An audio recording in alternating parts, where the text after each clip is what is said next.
हाँ जी बच्चों, तो कैसे हैं मेरे दोस्तों, मेरे स्टूडेंट्स। हाँ जी, तो एक बार फिर से आप सबका बहुत बहुत स्वागत है हमारी क्लासेस के अंदर। और मैं फिर से आपके साथ में लेकर के आ चुका हूँ चैप्टर 1 की अगली यूनिट, जो कि है related to Indian accounting standard. और ये यूनिट हम तभी इसको समझ में आएगा जब हमारे पास यूनिट नंबर 8 हम कर चुके होंगे। तो यूनिट नंबर 8 को पहले अच्छे से देखने के बाद, पढ़ने के बाद हम यूनिट नंबर जब 9 पर आते हैं तो हमें इनकी बातों को समझने में ज़्यादा कन्वीनियंसी होती है।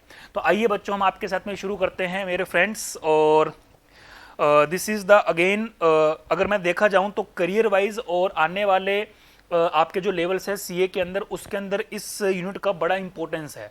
हालांकि सीए फाउंडेशन लेवल के ऊपर इसके अंदर मेरे पास में कोई बहुत ज़्यादा क्वेश्चन नहीं, बट एक आधा क्वेश्चन हम इसके अंदर से निकाल सकते हैं।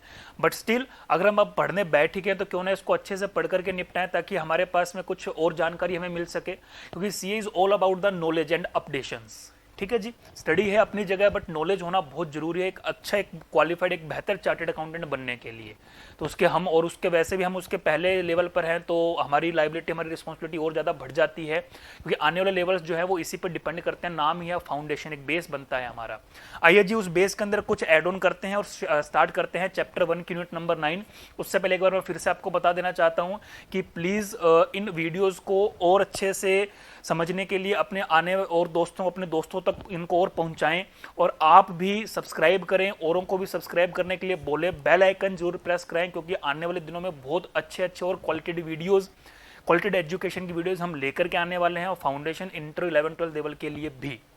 तो आइए let's start with the unit number 9, जो कि डील करता है Indian accounting standard. What is the Indian accounting standard? Indian accounting standard is the modified name of the IFRS। IFRS का मतलब होता है इंटरनेशनल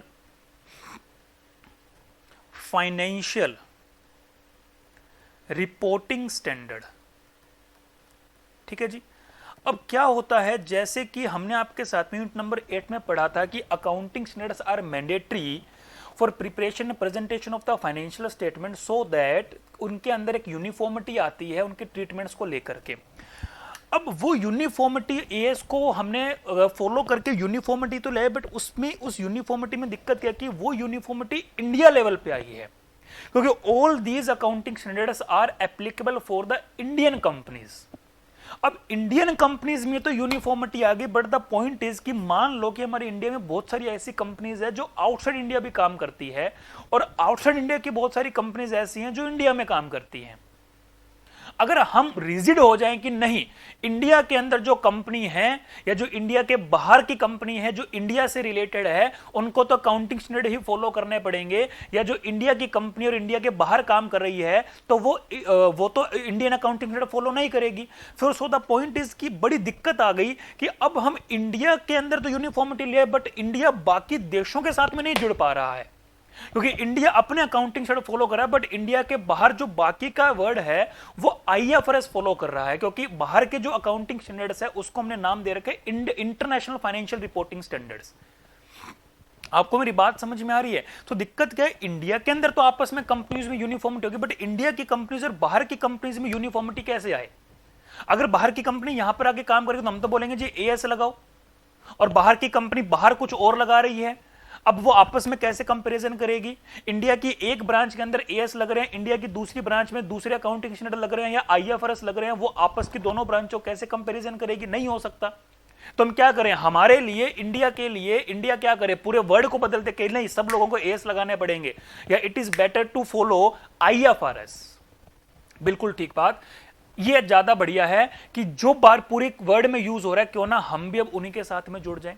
लेकिन हमने क्या किया, हमने हमारी टांग को ऊपर रखने के लिए हमने कहा जी हम IFRS तो फॉलो करेंगे, लेकिन हम IFRS को IFRS के नाम से फॉलो नहीं करेंगे, we should follow them with the name of Indian accounting standard.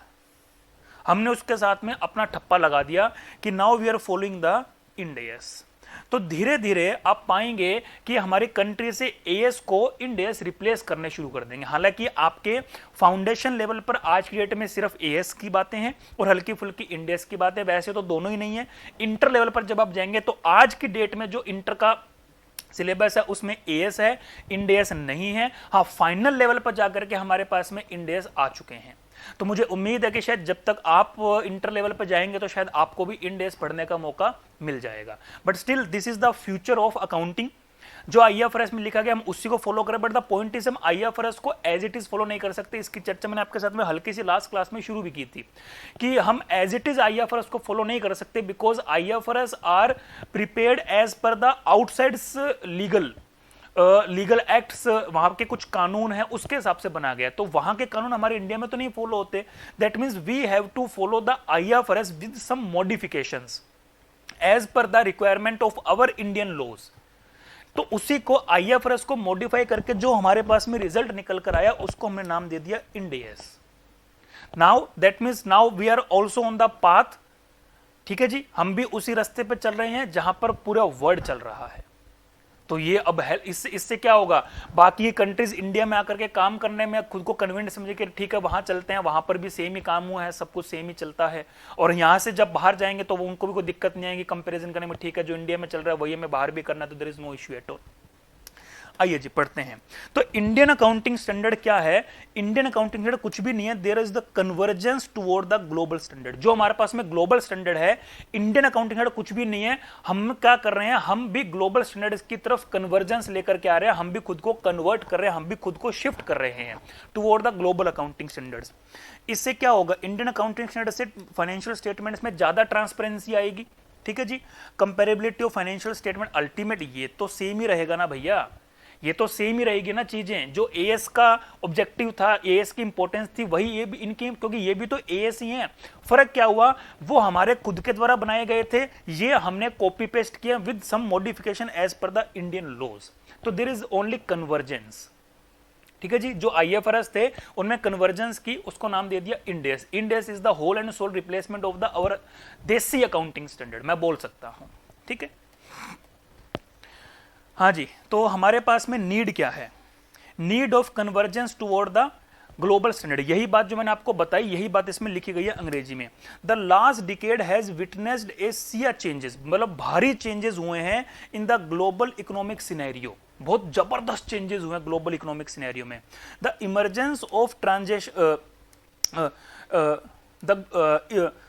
Emergence of transnation corporation in search of money not only for fueling growth but to sustain the going activities has necessitated raising the capital from all part of the world cutting across the frontiers।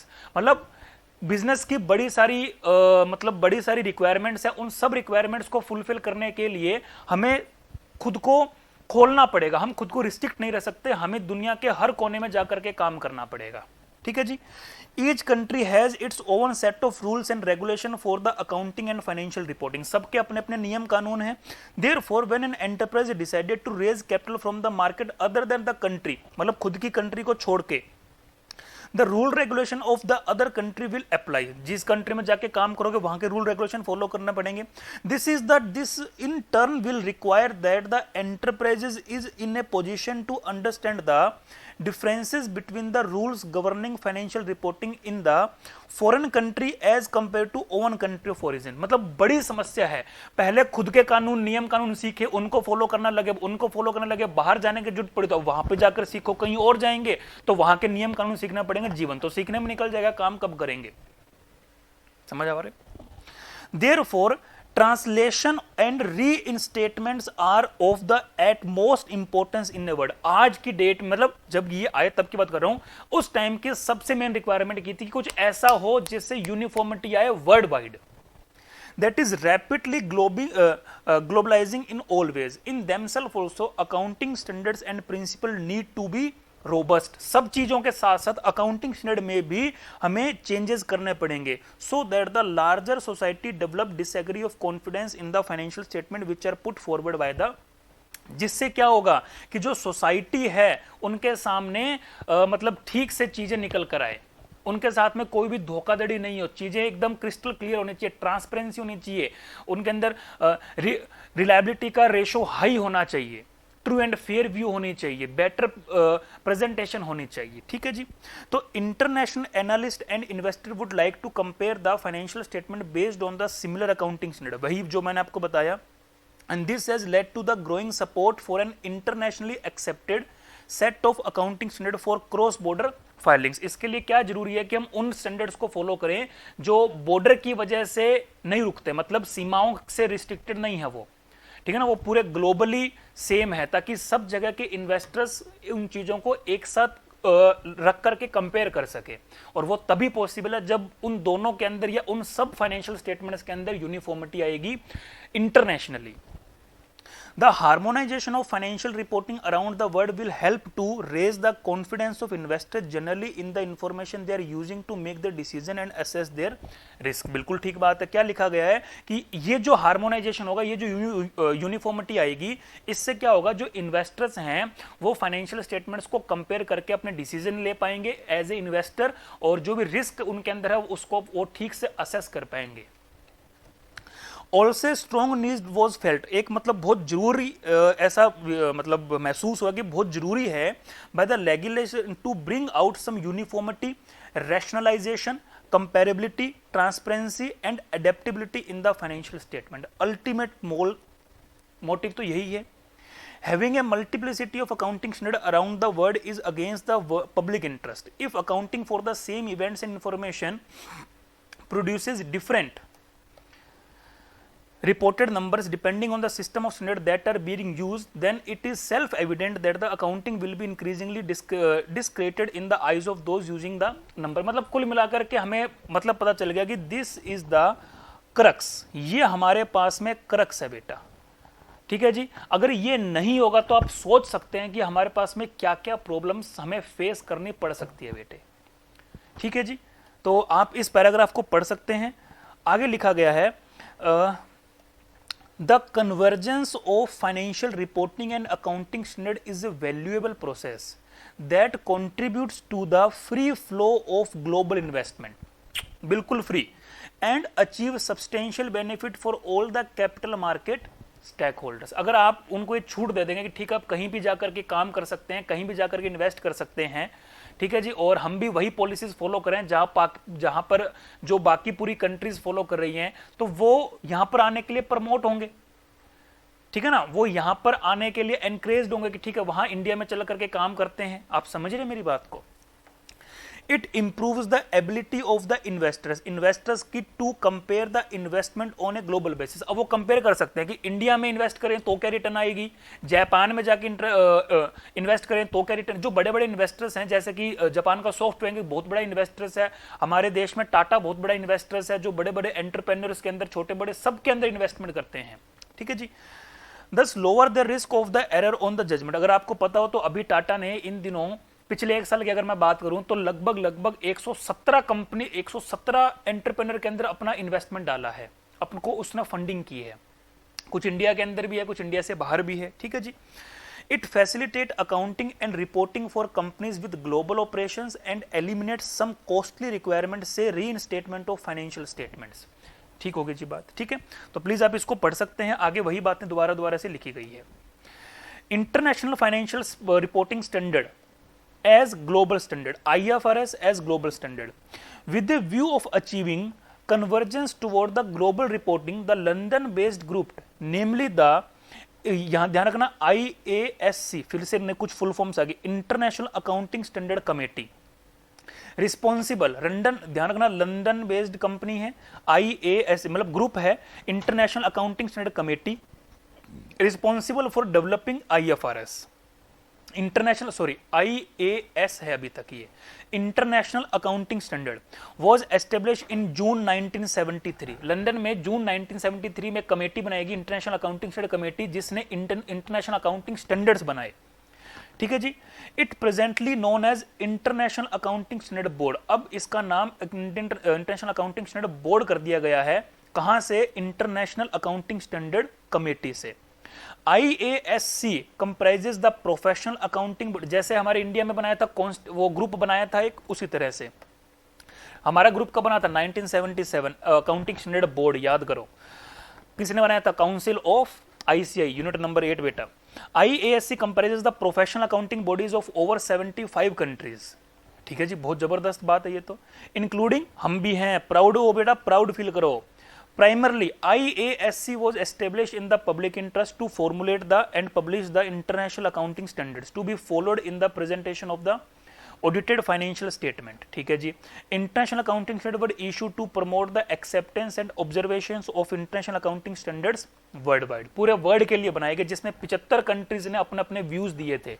75 countries के लोग थे, जिसके अंदर हमारी India का representative कौन था? ICAI. ठीक है जी. Between 1973 to 2001, the International Accounting Standard Committee, ठीक है जी, released International Accounting Standards. Between 1997 and 1999, the IASC restructured their organization. वो उनको रिस्ट्रक्चर किया गया और उसके बाद वो क्या बन गया? IASB. ठीक है जी. Which उसके बाद में these changes come into effect 1st April 2001. बेटा ध्यान रखना, ये 2 पैराग्राफ बड़े काम के हैं. ठीक है जी.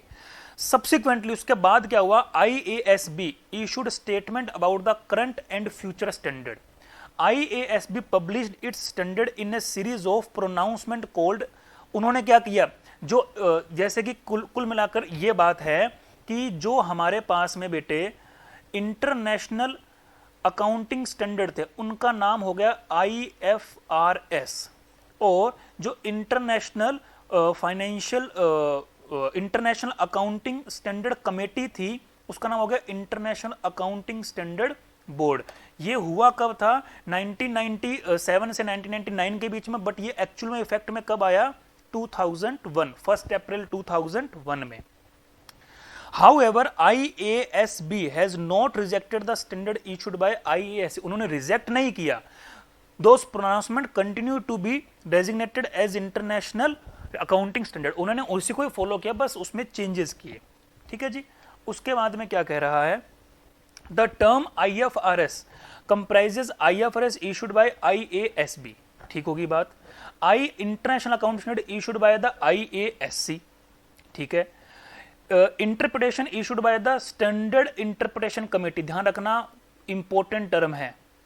इंटरप्रिटेशन क्या होता है कि किसी चीज को आपको किस तरह से समझना है, जो लिखा गया है उसका मीनिंग क्या निकलता है, उसकी इंटरप्रिटेशन क्या होनी चाहिए, वो किसने इशू की? Standard interpretation committee and the IFRS interpretation committee of the IASB. तो इन दोनों कमेटियों ने इसको इंटरप्रेट किया. ठीक है जी. उसके बाद में क्या कह रहा है? IFRS are considered as, again question बनता है, principle based set of standards. In fact, they establish board rules rather than dictating. ये छोड़ दो, कोई दिक्कत वाली बात नहीं है. उसके बाद में every major nation is moving toward adopting them. हर बड़ा बड़ा देश कह रहा है जी हम IFRS को फॉलो करेंगे, हम IFRS को फॉलो करेंगे. Large number of authorities required public companies to use the IFRS for stock exchange listing purpose. And in addition banks ने भी उसको फॉलो किया, इंश्योरेंस कंपनीज ने भी फॉलो किया, स्टॉक एक्सचेंज ने भी फॉलो किया. Use them for their statutory requirement reports. ठीक है. So over the next few years thousands of companies will adopt the international standards. This requirement will effect about 7,000 enterprises including there subsidiaries, equity investor, joint venture partner, and the increased use of IFRS is not limited to the public company listing requirement or statutory reporting. सिर्फ मतलब आप समझ पा रहे हो कि इसके अंदर मतलब धीरे धीरे सब लोगों ने इसको अडॉप्ट करना शुरू कर दिया. ठीक है जी. अब उसके बाद में क्या जी? Benefit of convergence with the IFRS. अब हमने IFRS को कैसे अपने यहाँ पे अडॉप्ट किया, हमने यहां पर उसको कैसे फॉलो किया, तो उसके अंदर हमने कुछ चेंजेस करने पड़े. तो अब ये ध्यान रखना, this is one of the most favourite question of the examiner. ठीक है जी. तो ये इसके ऊपर क्वेश्चन आने के पूरे पूरे आसार हैं. देखना जी. There are many beneficiary of the convergence with IFRS such as economy, investors, industry. हमें इन तीनों को ध्यान में रखते हुए उसमें चेंजेस करने पड़ेंगे. सबसे पहले economy. When the market expands globally, the need for the convergence increases. Since the convergence benefit the economy by increasing growth of its international business. यानी that means अब बात चल रही है कि हम IFRS को फॉलो कर रहे हैं, लेकिन IFRS को हम as it is IFRS follow नहीं कर रहे, कुछ कन्वर्जेंस के साथ में फॉलो कर रहे हैं. It facilitates maintenance of orderly and efficient capital market, also helps to increase the capital formation and therefore economic growth। बिल्कुल ठीक है, इकोनॉमी को ध्यान में रखेंगे तो लोग इंडिया में आकर काम करेंगे और लोग इंडिया के वाले को लोग बाहर जाकर के काम कर सकते हैं, जिससे हम कैपिटल फंडिंग ला सकते हैं, इंडियन इकोनॉमी को ग्रोथ मिल सकती है, फॉरेन करेंसी हमारी इंडिया के अंदर आ सकती है। तो बड़े सारे इसके बेनिफिट थे। इट एनकरेजेस, देखो आ गया, ये इंटरनेशनल इन्वेस्टर्स को एनकरेज करता है कि आप आइए, जिससे हमारे पास में फॉरेन कैपिटल फ्लो का ज्यादा से ज्यादा इनफ्लो हो। फिर इन्वेस्टर्स के पॉइंट ऑफ व्यू से a strong case for convergence can be made from the view point of the investors. ये एक बहुत बड़ा रीजन है इन्वेस्टर्स की हम आईएफआरएस को चेंज मतलब फॉलो क्यों करें, क्योंकि इन्वेस्टर्स को जब लगेगा ठीक है कि इंडिया में भी इन्वेस्टमेंट किया जा सकता है, वहां की भी पॉलिसी सेम है और उसकी वजह से हम ये पता लगा सकते हैं कि कहीं और कंट्री में इन्वेस्टमेंट करने से हम क्या रिटर्न पा रहे हैं और इंडिया में इन्वेस्टमेंट करने से क्या रिटर्न पा रहे हैं, तो कहीं ना कहीं आपको इससे फायदा मिलेगा। Who wish to invest outside their own country, ठीक है जी, जो अपनी कंट्री से बाहर इन्वेस्ट करना चाहते हैं वो अगर इंडिया में आएंगे तो इंडिया में इन्वेस्ट कर पाएंगे क्योंकि वहां पर भी पॉलिसीज सेम है। दूसरा आता है जी इंडस्ट्री के पॉइंट ऑफ व्यू से, वो मैंने आपको बता दिया। इंडस्ट्री का पॉइंट ऑफ व्यू क्या है कि बाहर की इंडस्ट्रीज यहां पर आकर बिजनेस कर पाएंगी, यहाँ की इंडस्ट्रीज बाहर जाकर के काम कर पाएगी, क्योंकि बाहर के अंदर वहां पर जो पॉलिसीज फॉलो हो रही है उसके हम ऑलरेडी हैबिचुअल हो चुके हैं, क्योंकि हमारी इंडिया के अंदर भी वही फॉलो हो रही है। और उससे बाहर जो काम ब्रांचेस काम कर रही है, जो यहां पर काम कर रही है, उनके अंदर कंपैरिजन के अंदर भी उनको प्रॉब्लम नहीं आएगी, क्योंकि same accounting policies principle methods follow हो रहे हैं। A major force in the movement toward the convergence has been the interest of the industry. The industry is able to raise capital from the foreign market at the lower cost if it can create confidence in the minds of foreign investors that their financial statements comply with globally accepted accounting standards। हमारी India की companies बोल रहे हैं कि हाँ आप आओ हमारे इन्वेस्ट कर दो, हमारे फाइनेंशियल स्टेटमेंट्स भी बिल्कुल ठीक हैं और वही पॉलिसीज प्रिंसिपल फॉलो हो रही है जो आपके वहां फॉलो हो रहे हैं, तो आप इनको देख करके डिसीजन लीजिए और हमारे यहाँ पर आकर के इन्वेस्ट करिए। ठीक है जी, आगे आप इसको पढ़ सकते हैं और अच्छे से। ठीक है जी, अब आता है जी development in the Indian accounting standard. ठीक है जी, अब first step toward the IFRS, ICI being the accounting standard setting body in India way back in 2006 initiated the process moving toward the IFRS. 2006 में हमने शुरू कर दिया कि हम आईएफआरएस की टुवर्ड तरफ मूव कर रहे हैं। ठीक है, by the name Ind AS. ठीक है जी, जो कि इशू किसने किए हैं, आईएफआरएस IASB ने, with the view to enhance the acceptability and transparency of financial information by the Indian corporates. ठीक है जी, this move of IFRS was subsequently accepted by the government of India. Government of India ने भी इसके लिए हमें approval दे दी। The government of India's consultation with the ICA decided to converge and not to adopt the IFRS issued by the IASB। Government ने क्या बोला कि आप इसको एज इट इज मत फॉलो करिए, प्लीज इसके अंदर कुछ चेंजेस लेकर के आइए। ठीक है, the decision of convergence rather than adoption was taken after the detailed analysis of IFRS requirement and extensive discussion with the various stakeholders। ठीक है जी, तो ये लाना जरूरी था, डिस्कशन किया। ठीक है जी, accordingly while formatting the IFRS, या मैं बोलूं converged in Ind AS, converged IFRS बोले तो Ind AS, efforts have been made to keep these standards as far as possible in line with the corresponding। कोशिश किया गया कि इनमें ज्यादा बदलाव नहीं आए, ये एज इट इज IFRS के जैसे भी रहे, and departure have been made where considered absolute essential। सिर्फ वहीं पे चेंज किया जाए जो बहुत ज्यादा जरूरी है, बहुत ज्यादा जरूरी है। These changes have made considering various factors such as, कुछ अब जो चेंजेस लाए गए वो किन को ध्यान में रखते हुए लाए, क्या चीज इससे लाए गए, वेरियस टर्मिनोलॉजी रिलेटेड चेंजेस। हमने क्या किया, कुछ टर्म्स को चेंज किया, उसका मीनिंग डेफिनेशन नहीं चेंज की, सिर्फ नाम चेंज कर दिया। ठीक है जी, और उस टर्मिनोलॉजी को क्यों चेंज किया, क्योंकि जो हमारे लॉ में हमारे जो वर्ड्स यूज हो रहे हैं, जो टर्म्स यूज हो रहे हैं, उसी के अकॉर्डिंग हमने आईएफआरएस में चेंज किया। देखो वो तो जरूरी ना, वो सिमिलरिटी तो लानी पड़ेगी ना लॉ में और इंड एस के अंदर, अदरवाइज वो आपस में कन्फ्लिक्ट करेंगे, ऐसा नहीं होना चाहिए। Certain changes have made considering the economic environment of the country which is different as compared to the economic environment presumed to be in existence by the IFRS। कुछ इकोनॉमिक एनवायरनमेंट को देखते हुए change किए गए, क्योंकि India का economic environment बाकी country के इकोनॉमिक एनवायरनमेंट से बहुत अलग है, तो आईएफआरएस तो बाकियों के अकॉर्डिंग बने हुए हैं, तो हम उसको एज इट इज भी फॉलो नहीं कर सकते। ठीक है जी। उसके बाद में हमारे पास में आखिरी पॉइंट जो आता है, what are the Indian accounting standards. ठीक है जी। यहां पर भी हमारे पास में जो लिस्ट ऑफ इंडियस दे रखी है बेटे, ये सिर्फ इंफॉर्मेशन के लिए, यहां पे बात लिखी गई कि this list is not part of syllabus, this is for the knowledge purpose only. ठीक है, तो ये हमें आपके साथ में नहीं पढ़ना है, 2 पेज ये नहीं पढ़ने। तो अब आता जी आखिरी, what are the Indian accounting standards. तो ये बात इसमें लिखी गई है, Indian accounting standard are the IFRS converged issued by the central government of India under the supervision and control of accounting standard board, जो हमने 1977 में बनाया था, ऑफ आईसीआई एंड कंसल्टेंट्स। ये बड़ा काम का इंपॉर्टेंट है, national advisory committee on accounting standard. Full इसकी ये फुल फॉर्म याद करना बेटा, वेरी वेरी इंपॉर्टेंट। ठीक है जी, NACAS, national advisory committee on accounting standards. तो NACAS recommended this standard to the ministry of corporate affairs. MCA has to spell out the accounting standard applicable for the companies of India. तो NACAS क्या करती है जी, in accounting standards को बनाती है, मतलब with the discussion of the ASB and the central government of India. फिर वो किसको देती है, मिनिस्ट्री ऑफ कॉर्पोरेट अफेयर को, और वो इसको फिर स्पेल आउट करती है, वो इसको मार्केट में लॉन्च करती है। Ind AS are named and numbered in the same way as corresponding IFRS। हमने नेम नंबर वही फॉलो किए जो IFRS के अंदर थे। ठीक है जी। और अब उसके बाद में आता है जी, government of India commitment to IFRS converged in AS। Initially Ind AS were expected to be implemented from the June 2000 from the year 2011। Starting में ऐसा था।